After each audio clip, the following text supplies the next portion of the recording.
ओम शांति। अव्यक्त मुरली सीरीज में आज की मुरली है 24 जनवरी 70। मुरली का हेडलाइन, ब्राह्मणों का मुख्य धंधा समर्पण करना और कराना। अपने जीवन की नैया किसके हवाले की है? शिव बाबा के। श्रीमत पर पूर्ण रीति से चल रहे हो।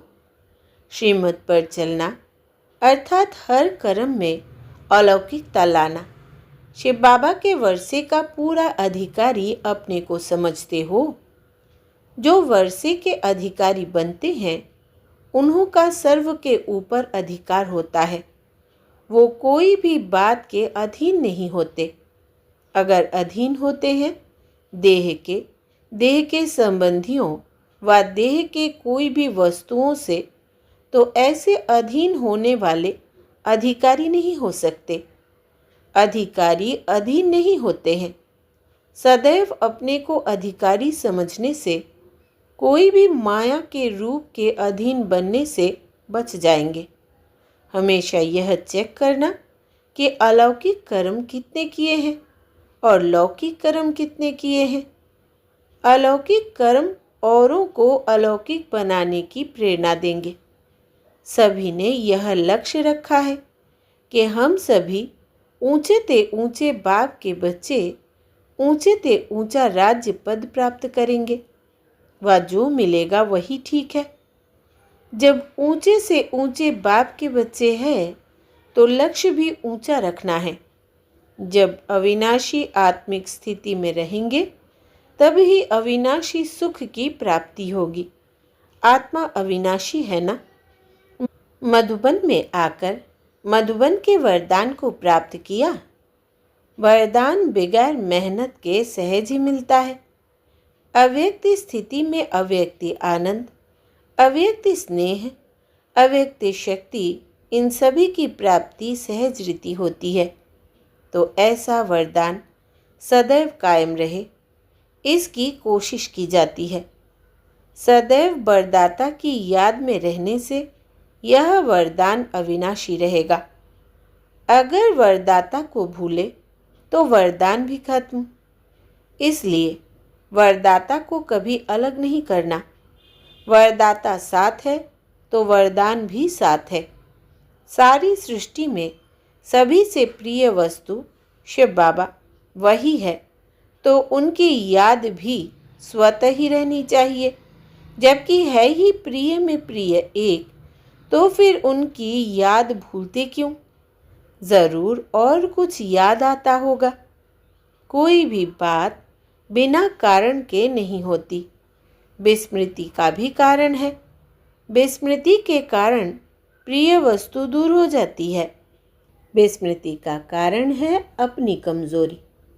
जो श्रीमत मिलती है उन पर पूरी रीति से ना चलने कारण कमज़ोरी आती है और कमज़ोरी के कारण विस्मृति होती है। विस्मृति में प्रिय वस्तु भूल जाती है। इसलिए सदैव कर्म करने के पहले श्रीमत की स्मृति रख फिर कर्म करो, तो फिर वो कर्म श्रेष्ठ होगा। श्रेष्ठ कर्म से श्रेष्ठ जीवन स्वतः ही बनती है। इसलिए हर कार्य के पहले अपनी चेकिंग करनी है। कर्म करने के बाद चेकिंग करने से जो उल्टा कर्म हो गया उसका तो विकर्म बन गया। इसलिए पहले चेकिंग करो फिर कर्म करो। ईश्वरीय पढ़ाई बहुत सहज और सरल रीति किसको देने का तरीका आता है? 1 सेकेंड में किसको बाप का परिचय दे सकते हो? जितना औरों को परिचय देंगे उतना ही अपना भविष्य प्रारब्ध बनाएंगे। यहाँ देना और वहाँ लेना, तो गोया लेना ही है। जितना देते रहो उतना समझो हम लेते हैं। इस ज्ञान का भी प्रत्यक्ष फल और भविष्य के प्रारब्ध प्राप्ति का अनुभव करना है। वर्तमान के प्राप्ति के आधार पर ही भविष्य को समझ सकते हो। वर्तमान अनुभव भविष्य को स्पष्ट करता है। अपने को किस रूप में समझकर चलते हो? मैं शक्ति हूँ।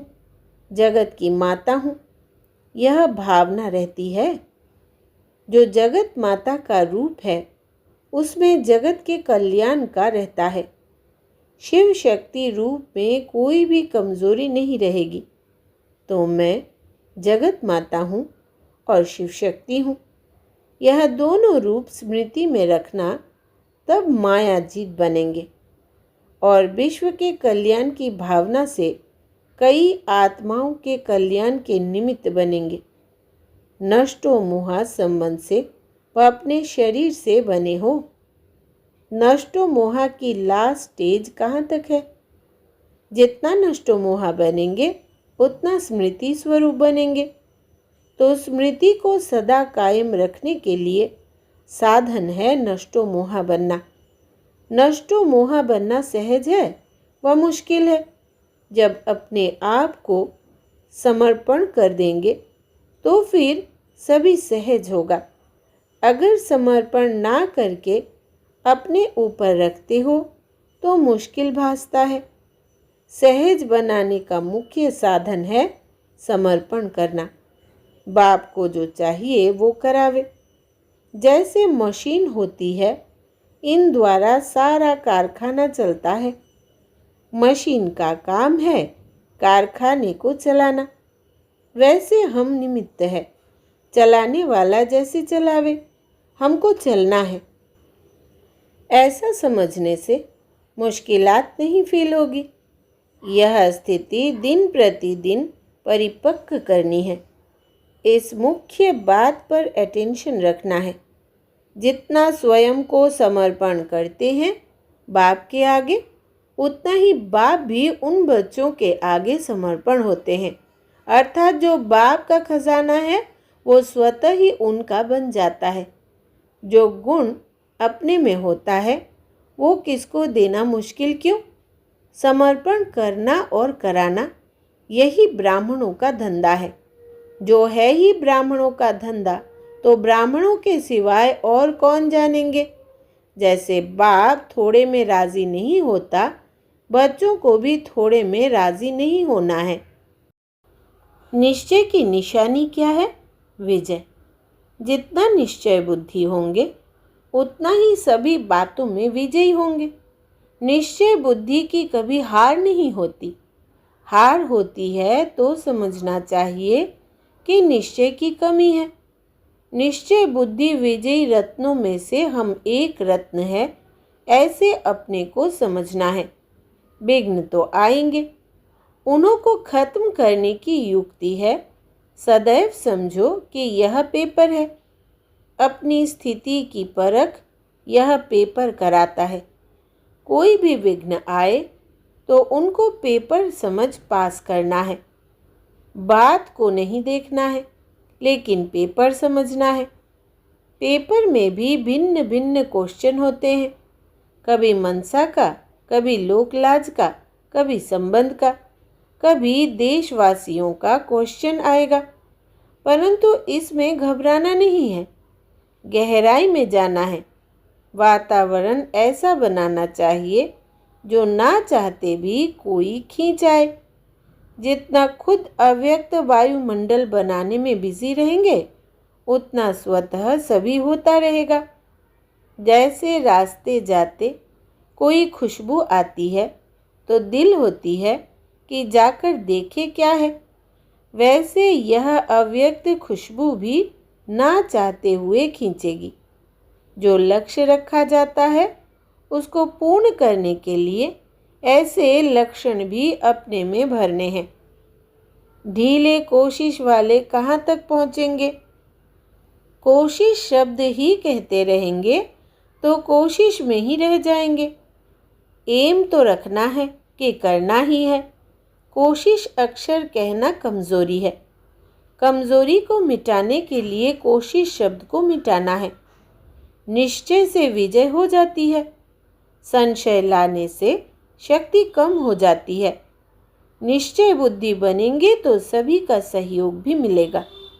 कोई भी कार्य करना होता है तो सदैव यही सोचा जाता है कि मेरे बिना कोई कर नहीं सकता, तभी सफलता होती है। आज से कोशिश अक्षर खत्म करो। मैं शिव शक्ति हूँ। शिव शक्ति सभी कार्य कर सकती है। शक्तियों की शेर पर सवारी दिखाते हैं। किस भी प्रकार माया शेर रूप में आए, डरना नहीं है। शिव शक्ति कभी हार नहीं खा सकती। अभी समय ही कहाँ है।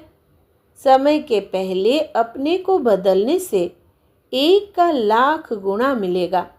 बदलना ही है तो ऐसे बदलना चाहिए। याद आता है कि अगले कल्प भी वर्षा लिया था। अपने को पुराना समझने से, वो कल्प पहले की स्मृति आने से पुरुषार्थ सहज हो जाता है, क्योंकि निश्चय रहता है कल्प पहले भी मैंने लिया था, अब भी लेकर छोड़ेंगे। कल्प पहले की स्मृति शक्ति दिलाने वाली होती है। अपने को नए समझेंगे तो कमजोरी के संकल्प आएंगे, पा सकेंगे व नहीं। लेकिन मैं हूँ ही कल्प पहले वाला, इस स्मृति से शक्ति आएगी। सदैव अपने को हिम्मतवान बनाना चाहिए। हिम्मत हारना नहीं चाहिए। हिम्मत से मदद भी मिलेगी। हम सर्वशक्तिवान बाप के बच्चे हैं। बाप को याद किया, यही हिम्मत है। बाप को याद करना सहज है व मुश्किल? सहज करने में सहज हो जाता है। यह तो मेरा कर्तव्य ही है, फर्ज है। क्या करूं, यह संकल्प आने से मुश्किल हो जाता है। कभी भी अपने अंदर कमज़ोर संकल्प को नहीं रहने देना। अगर मन में कमज़ोर संकल्प उत्पन्न भी हो तो उसको वहाँ ही खत्म कर शक्तिशाली बनाना है। अब तक भी अगर कोशिश करते रहेंगे तो अव्यक्त कोशिश का अनुभव कब करेंगे? जब तक कोशिश है तब तक अव्यक्त कशिश अपने में नहीं आ सकती है। यह भाषा ही कमज़ोरी की है। सर्वशक्तिवान बाप के बच्चे यह नहीं कह सकते। उनके संकल्प, वाणी सभी निश्चय के होंगे। ऐसी स्थिति बनानी है। सदैव चेक करो कि संकल्प रूपी फाउंडेशन मजबूत है। तीव्र पुरुषार्थी की चलन में यह विशेषता होगी जो उनके संकल्प, वाणी, कर्म तीनों ही एक समान होंगे। संकल्प ऊंच हो और कर्म कमज़ोर हो तो उनको तीव्र पुरुषार्थी नहीं कहेंगे। तीनों की समानता चाहिए। सदैव यह समझना चाहिए जो कि माया कभी कभी अपना रूप दिखाती है, यह सदैव के लिए विदाई देने आती है। विदाई के बदले निमंत्रण दे देते हो। सदैव शिव बाबा के साथ हूँ, उनसे अलग होंगे ही नहीं तो फिर कोई क्या करेंगे? कोई बिजी रहता है तो फिर तीसरा डिस्टर्ब नहीं करता है। समझते हैं तंग करने वाला कोई नहीं आए तो एक बोर्ड लगा देते हैं। आप भी ऐसा बोर्ड लगाओ तो माया लौट जाएगी। आने का स्थान ही नहीं मिलेगा। कुर्सी खाली होती है तो कोई बैठ जाता है। माताओं के लिए तो बहुत सहज है, सिर्फ बाप को याद करना बस। बाप को याद करने से ज्ञान आप ही इमर्ज हो जाता है। बाप को जो याद करता है उनको हर कार्य में मदद बाप की मिल जाती है। याद की इतनी शक्ति है, जो अनुभव यहाँ पाते हो वो वहाँ भी स्मृति में रहेंगे तो अविनाशी बन जाएंगे। बुद्धि में बार बार यही स्मृति रखो, हम परमधाम निवासी हैं। कर्तव्य अर्थ यहाँ आए हैं, फिर वापस जाना है। जितना बुद्धि को इन बातों में बिजी रखेंगे तो फिर भटकेंगे नहीं। ज्ञान भी किसको युक्ति से सुनाना है। सीधा ज्ञान सुनाने से घबरा जाएंगे। पहले तो ईश्वरीय स्नेह में खींचना है। शरीरधारी को चाहिए धन, बाप को चाहिए मन, तो मन को जहाँ लगाना है वहाँ ही लगा रहे और कहाँ प्रयोग ना हो। योग युक्त अव्यक्त स्थिति में रहे। 2 बोल बोलना भी भाषण करना ही है। 1 घंटे के भाषण का सार 2 शब्द में सुना सकते हो। इस मुरली का अगला हिस्सा कल सुनाया जाएगा। ओम शांति।